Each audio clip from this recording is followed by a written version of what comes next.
Hello everyone, Mary Rose here at Stitch Bliss Corner, and a very happy new of the year to you.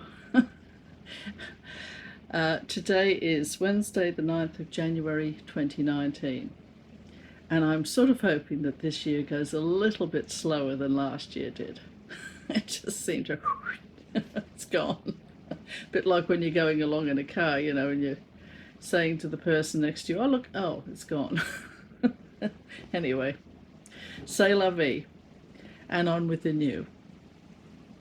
Now I have some stitchy kindness and how to share with you all, and I'm going to show you my start for skating. I nearly said stitching minister.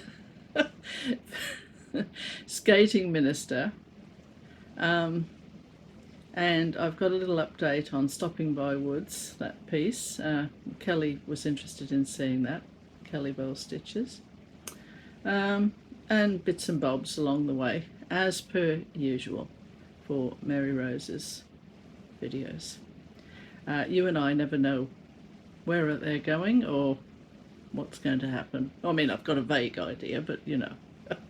Anyhow, enough prattling. Now, first of all, I'm going to mention Cindy of Cindy's Cross Stitch. Her latest video is wonderful as usual, and she sent this little card here. Now I think she sends this to quite a few people, which is lovely of her to do that. This one here, and she's got Merry Christmas, and she's got that one there that she absolutely loves. She stitched that, and it's Russian, I think, a Russian design. Lovely butterfly that she saw one day and she captured it immediately. Then her beloved cardinals that she has round her feeder, and there she is. Thank you very much, Cindy, that's beautiful. Then she also sent me a very, very nice Christmas card, which I shall show to you now.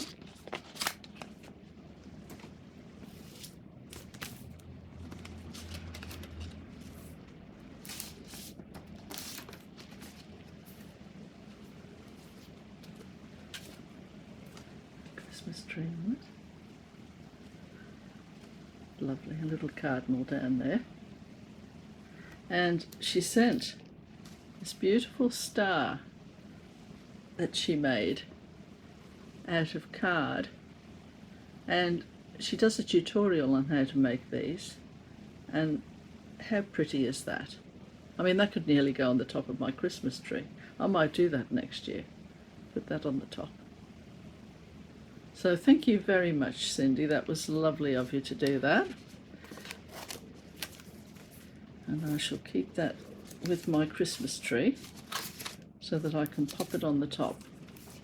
We didn't really get any Christmas things out this Christmas because my daughter was away, and we went to house sit for a while for her. Well, she and her husband went to Tasmania. That's the little island down at the bottom of Australia. There's Australia, and at the very bottom, across the Bass Strait, is Tasmania, which is also Australia. It just happens to be an island off Australia. And the person that, first European there anyway, Abel Tasman his name was, but he was a very modest man, and he wanted to honour his leader at the time, who was his name was Van Diemen. That was his last name anyway. So he called Tasmania, the modern Tasmania as it is today, he originally called it Van Diemen's Land. And anyway, as history went on, people decided to honour Abel Tasman, and actually who was the mariner that, you know, European, I mean, he didn't discover it, it already had people in it, but the European version anyway. And so they called it Tasmania after him, which, you know, was very fitting for a modest man to end up being famous. How did I get onto that? Oh yes, they went on holiday there. So Harlequin and I moved into their house for a while, which was lovely. And while we were there, I put some seed on their feeder out in their backyard. And I've got footage of that. And where will I put that? I'll probably put that at the end of the video, because Cindy is looking forward to seeing the cockatoos that were elbowing their way round that bird feeder. I mean, one of them got in there, and the other cockatoos wanted to get in there, and he just took up residence and was basically squawking at them every time they came near him. And I think once he absolutely got to the stage where he couldn't fit any more in, that's when he flew off and they had a chance. Anyway, so I'll show you that at the end. Now Cindy also mentioned on her video, and I think it was number 48, unless I'm sadly mistaken.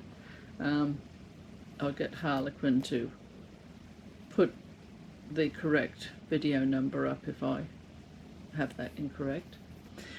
She was talking about the tree book that I was mentioning in a previous video, and how she decided that she was going to start a tree book.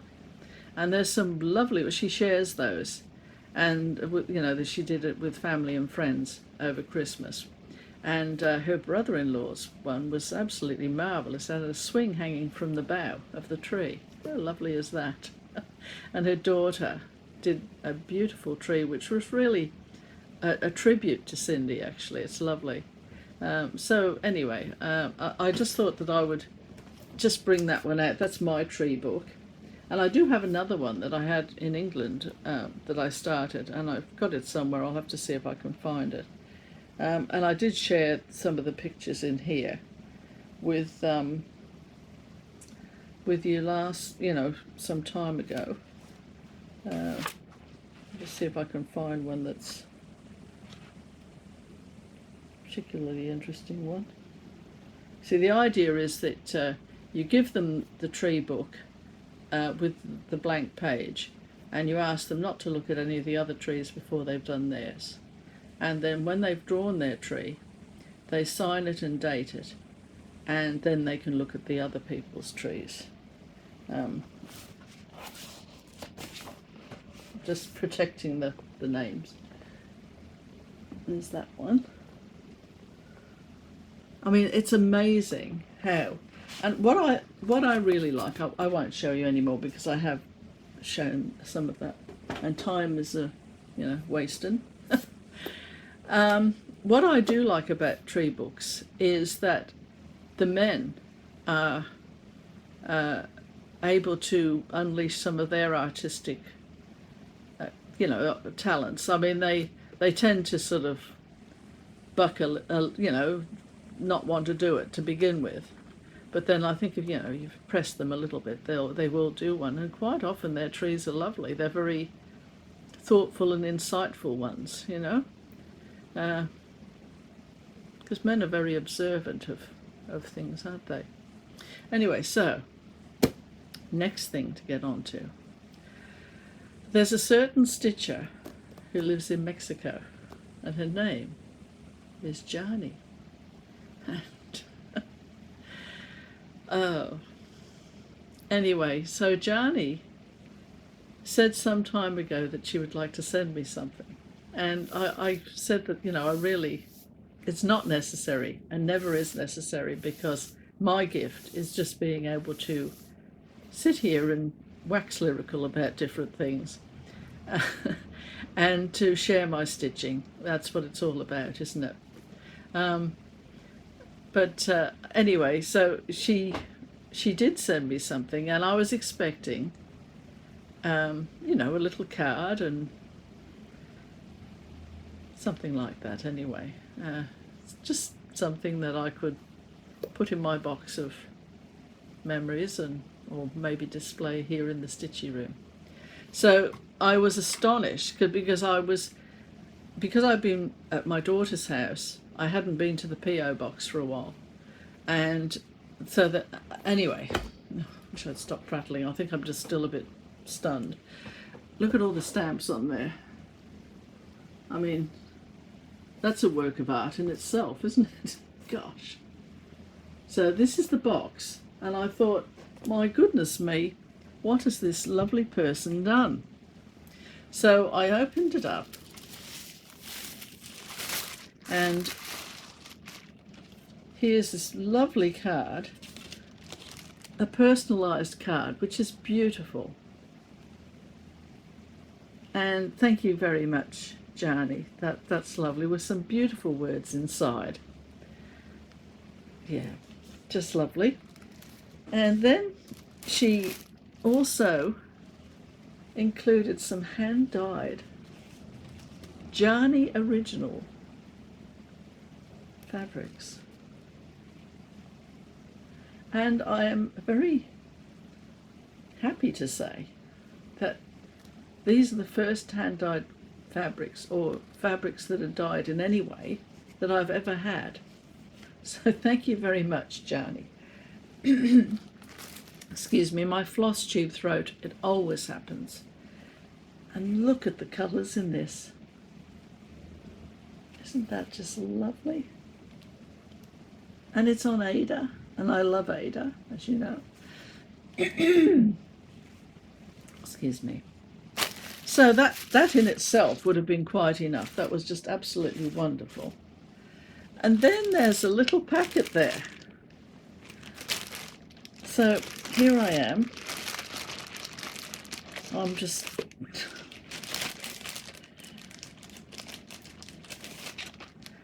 And there's a little wooden pair of scissors. And it's a needle mind. Isn't that gorgeous? Just the sort of scissors I need too, because when I cut something, sometimes I think, oh, I didn't mean to do that. So these would be perfect. So there's those.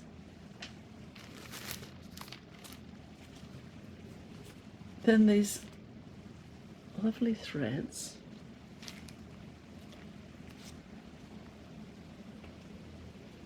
Look at the colour in that. I mean, she's just such an artist. She really is. So creative. She's modest. I mean, she's independent. She's a strong person. She's a business person. Just amazing person. And here's this little, I think that's the beeswax that you use to wax your threads.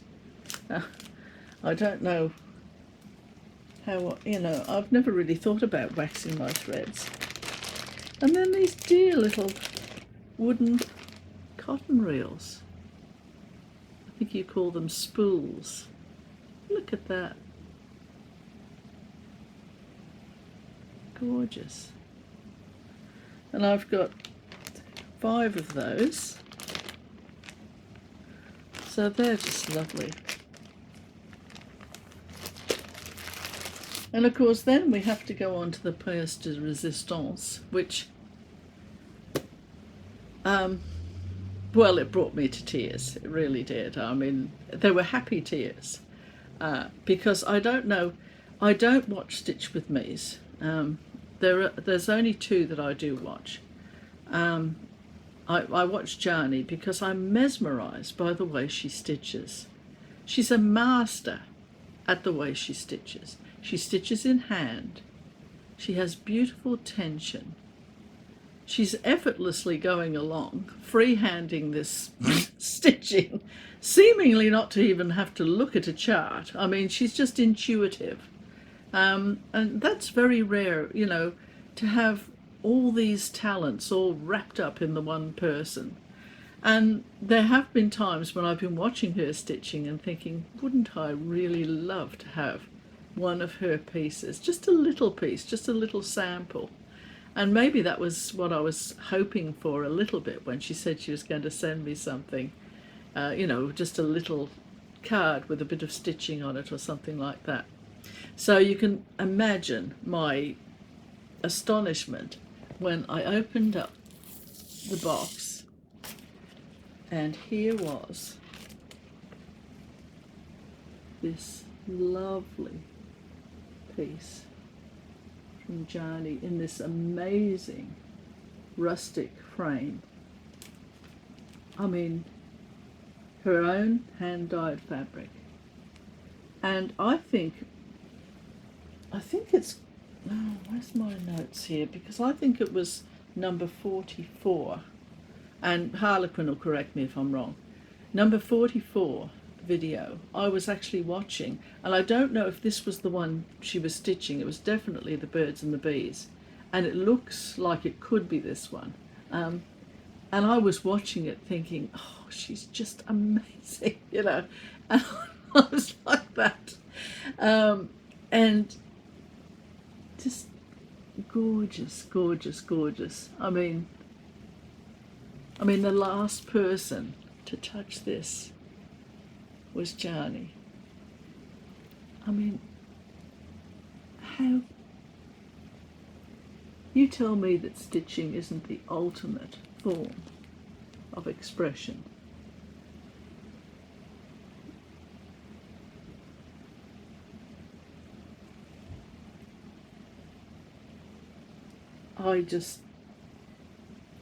Well, Harlequin was waiting for me because I went into the PO box, you know, round the back, because we went early in the morning because I couldn't restrain myself when I saw, because you check your PO box and there's a little message in there saying you've got a package to pick up.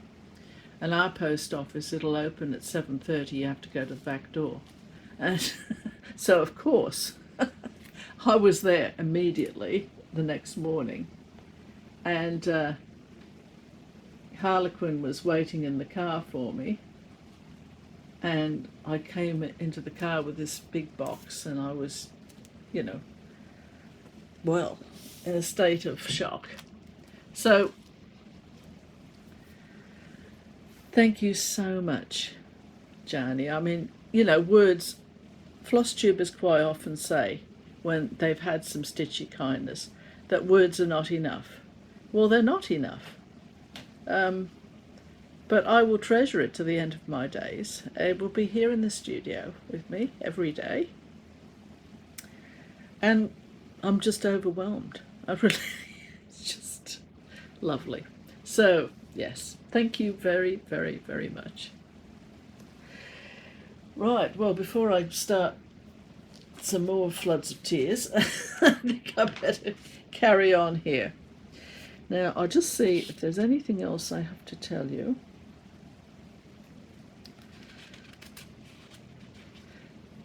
Yes, Yany's birds and bees are number 48.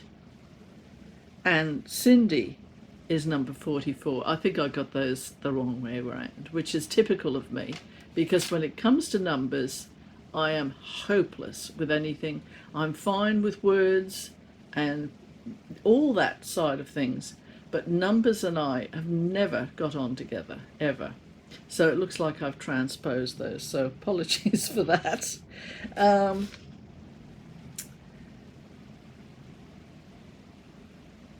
Yes, yeah.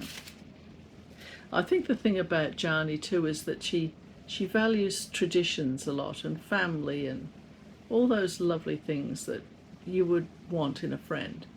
Yeah. Right.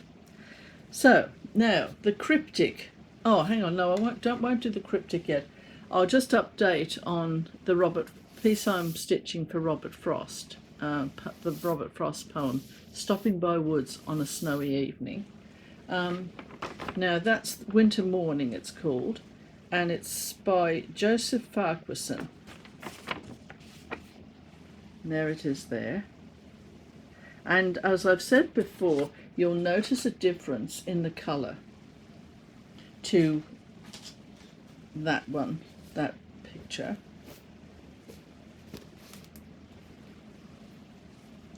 So I've still got some threads on here.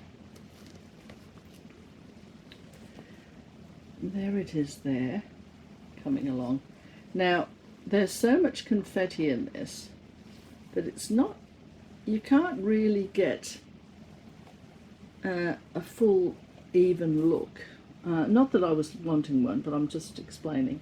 And this little bit of orange here, that's just the center of the piece. That's just for my orientation there. So I'm just about halfway, and my inclination is to finish this, or well it was to finish this before I went on to fully be working on the stitching minister. The skating minister, sorry, that stitching is stuck in my head. But now I don't really know, because I'm getting a bit swept up with him. Anyway, that's an update for Kelly. Now, the skating minister, and here he is, that's the painting of him. And I found out that he had 5 children. So he left his DNA behind, which is just lovely. So that's him. Excuse me. And it's a chart that we computer generated, or my husband did. So that's the chart there. And what have I got here? Oh, well, see, this program, it's very good because excuse me, because it tells you how many skeins you need.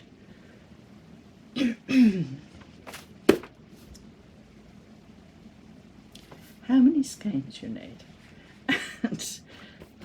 And there's the symbols and everything, and the colours. So it's very good like that. And what have I got here? Now, 209,160 stitches total that will be. 1/1 on 28 count.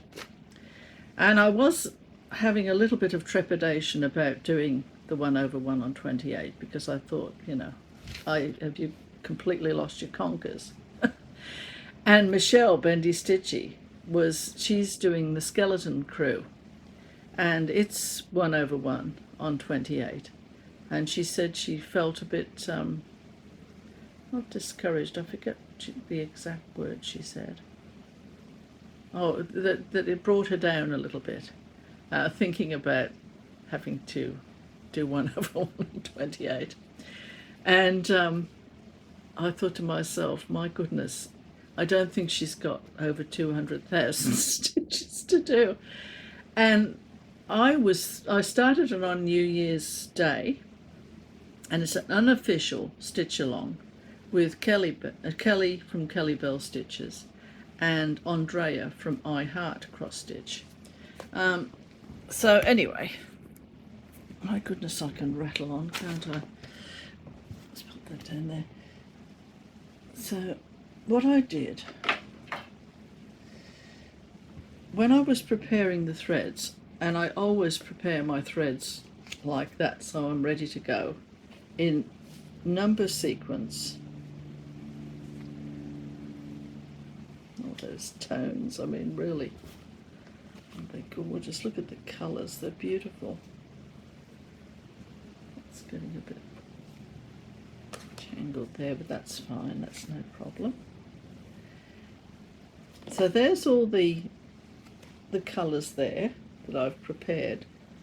And what I did, because what I found with Scout, when I had him, that's Scout behind me here, when I was doing him, I was just working off the large cards with all the threads on there. And towards the end, I thought the threads were getting a bit manky because I kept on moving them. So this time what I've done is I've taken one thread from the main battery of threads and separated them into a further lot of cards, so that I just have one thread. There's number 1 here.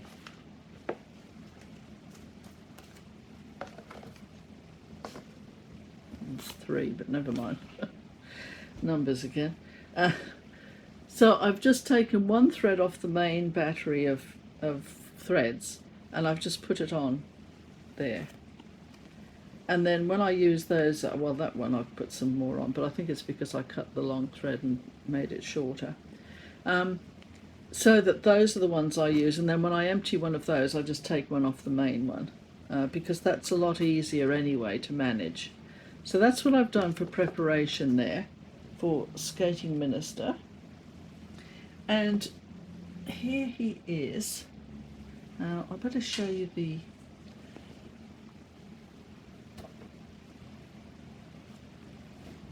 chart here so I can show you the bit that I'm doing.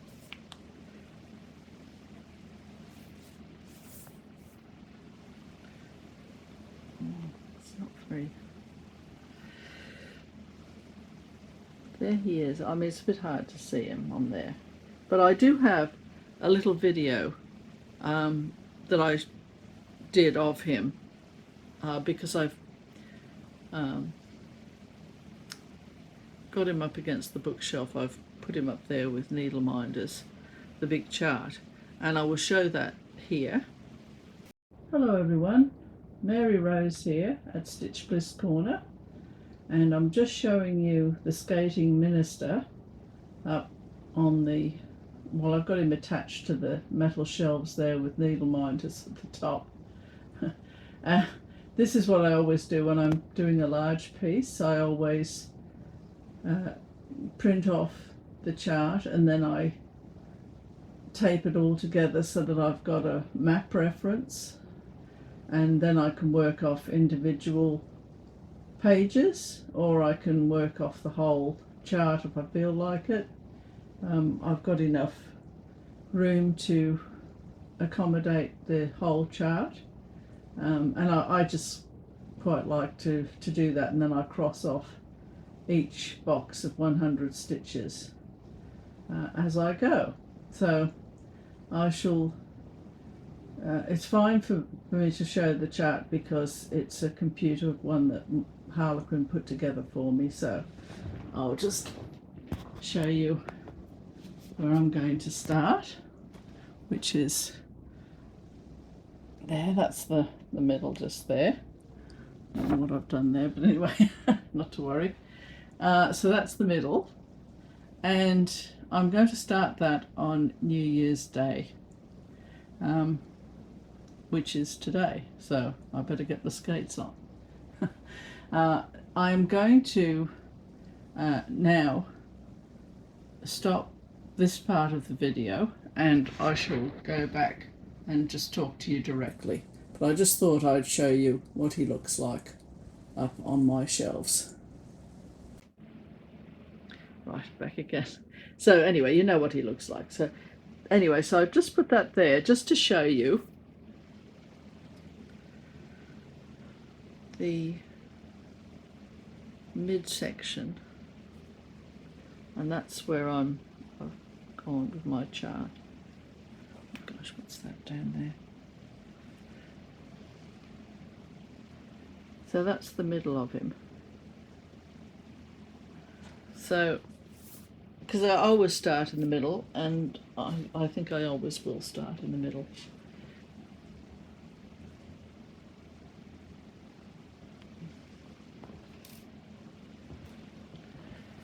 So, as you can see there, I'm going to check. Gosh.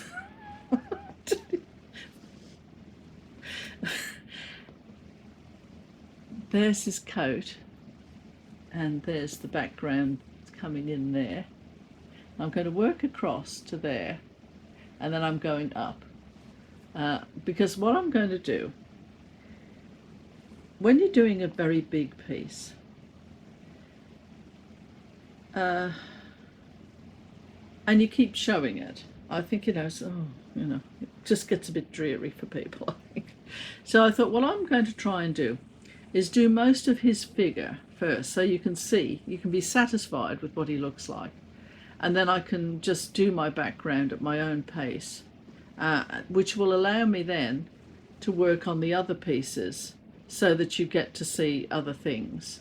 Because for me, I want to do him, and then I can do the background. And I'm not someone that will think, oh, I've done the best, so-called best part, and I don't need to do any more on him.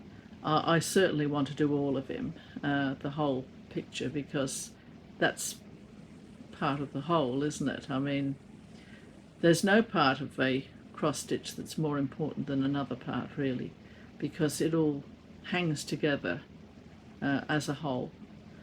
So I think I'm absolutely loving the 1/1 on 28 count, which was quite a surprise to me, because it's not like Harlequin actually talked me into it against my better judgment, because I did agree with him that, you know, the 1/1 would give the best image. But at the same time, there was that little bit of doubt in me that I thought, well, can I really manage 1/1 on 28? Because, you know, your fabric, there is a little bit of a play in the fabric as well. It tends to slip a little bit and this and that. But nonetheless, I'm very, very much enjoying stitching him. And I was thinking, the reason I've called this the Cryptic cross stitch is because I was thinking about ordinary cross stitch. You know, when you're doing a crossword and you just do one that's fairly simple, and it's very enjoyable to do those, and you know, you get that instant gratification, if you will. And then you turn to the cryptic crosswords, which are so much more difficult, take so much more time and effort and brain power to solve. You know, it might take weeks to get through a cryptic crossword, because, you know, you put it down and then you go back to it and you have to think for a while and then it comes to you. And I think it's a little bit like that with stitching. You get your simple cross stitches that give you that gratification, but then you get your cryptic ones that tend to be a little bit of a trial at times, and they do test you out. But the satisfaction at the end of doing a cryptic cross stitch, it's boundless. You know, it's just that sense of achievement is well worth it. And I think the other thing I wanted to say today was, when you have a piece that has thousands and thousands of stitches, and you work out your average stitch capacity, I think it starts to bring in the realism or the reality of what's achievable and what's not achievable. And so sometimes I think it's easy to get that feeling of not exactly, maybe despondency a little bit, because if you start, say, just for argument's sake, you started 10 Hades or Heaven on Earth designs, the big ones. In reality,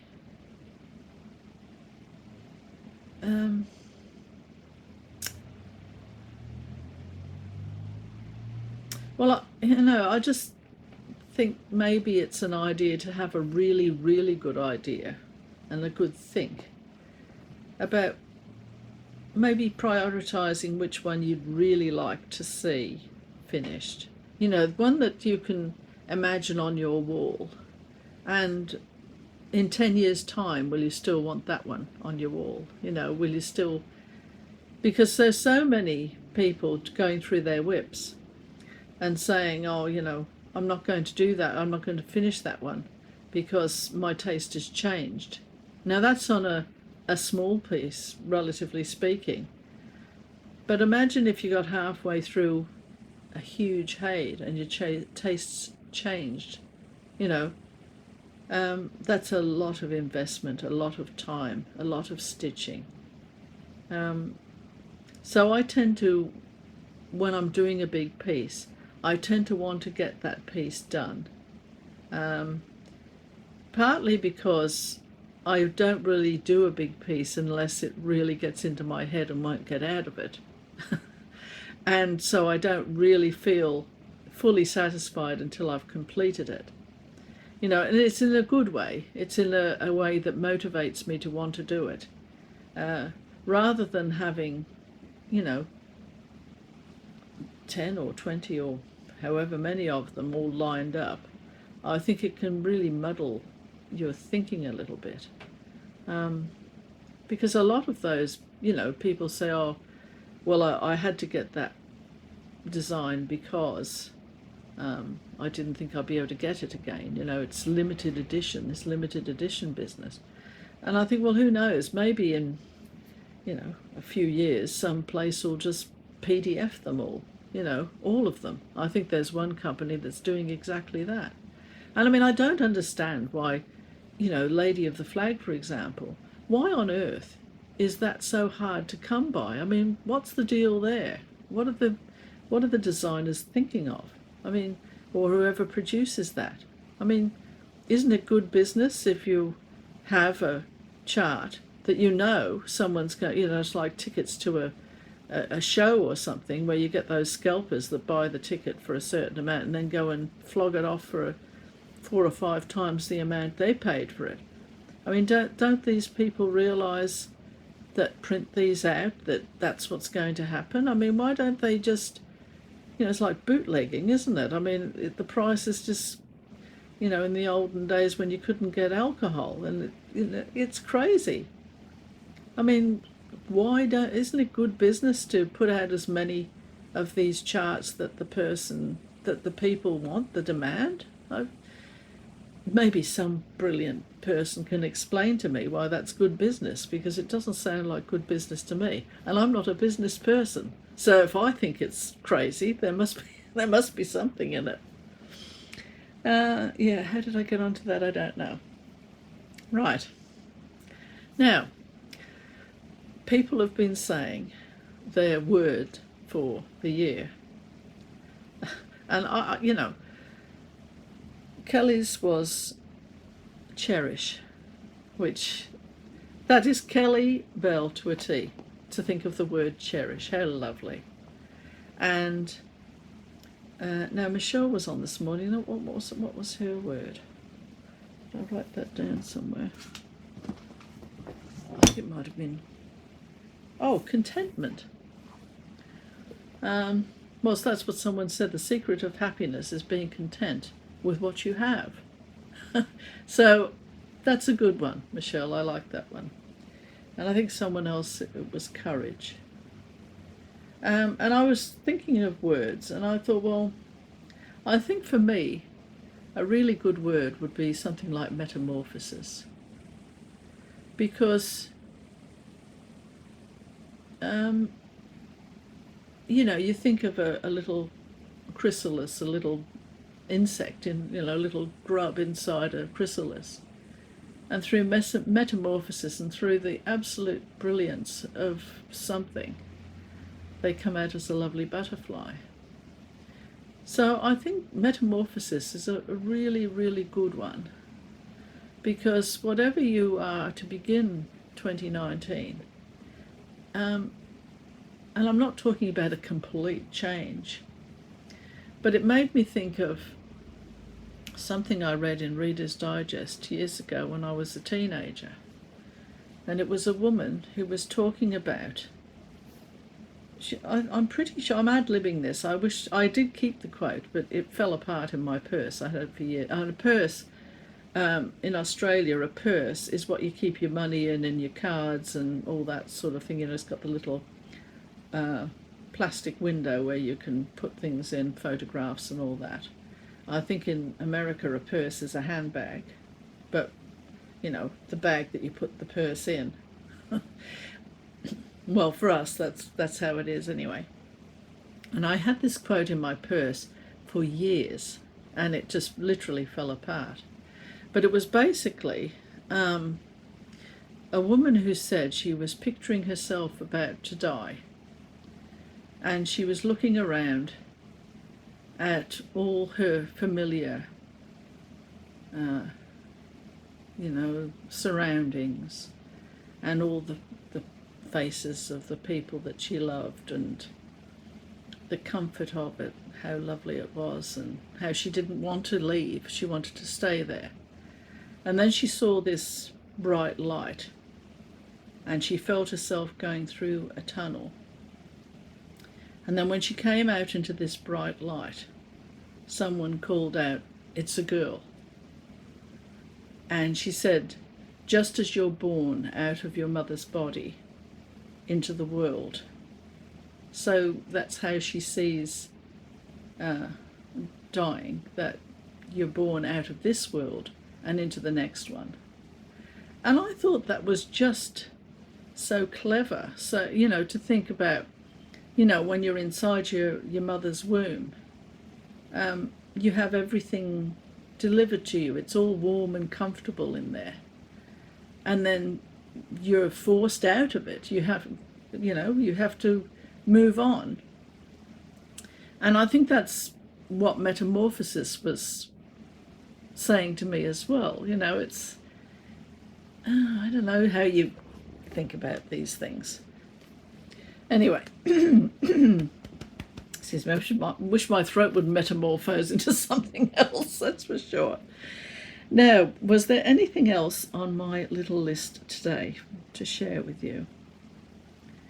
No, I think that's all I had to say to you today. I'd just like to take this opportunity to thank everyone who shared 2018 with me, who left me such wonderful comments, who shared their warmth and sweetness and just qualities that they have with me. I very much appreciated that.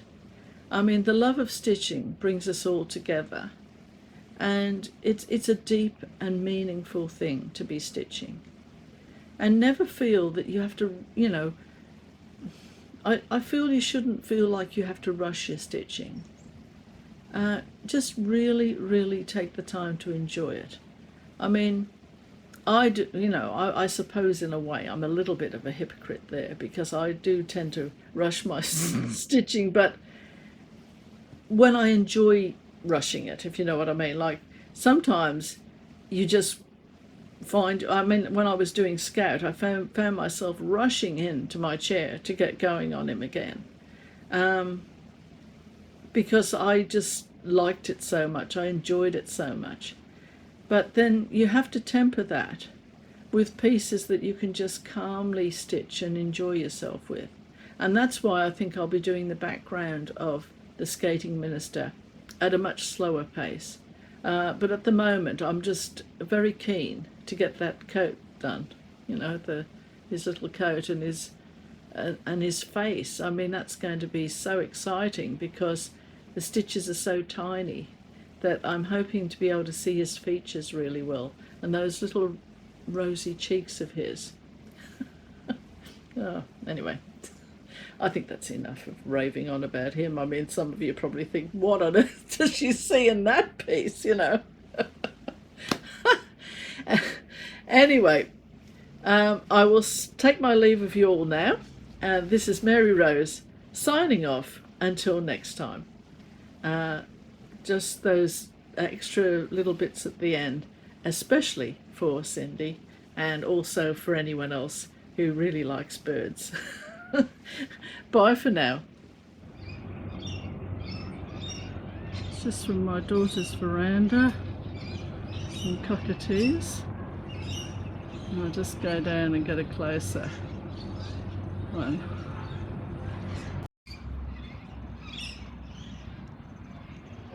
Magpie.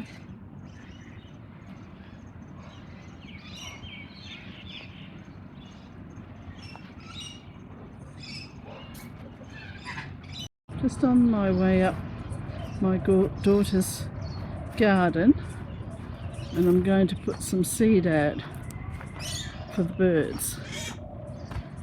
I can hear them circling. I think they probably come round at this time of the day, because they know that feeding is about to commence. So just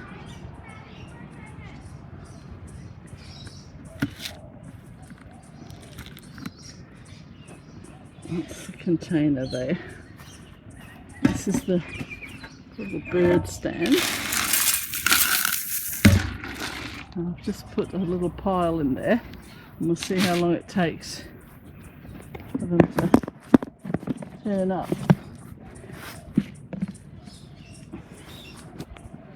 I'm just going to stand back here.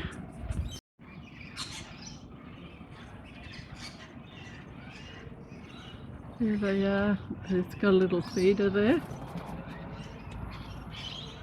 And the birds are just coming. Well, I'm spooking them out a little bit.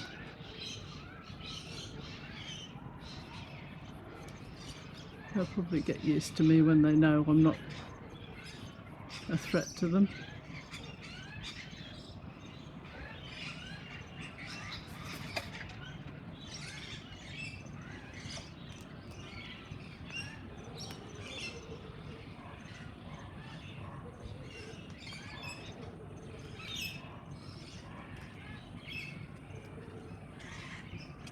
Certainly not as majestic as a cardinal, that's for sure.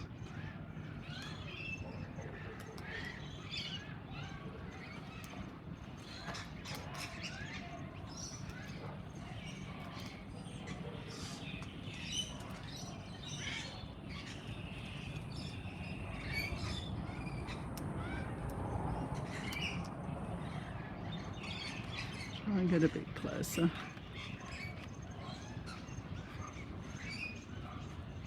He's got his eye on me.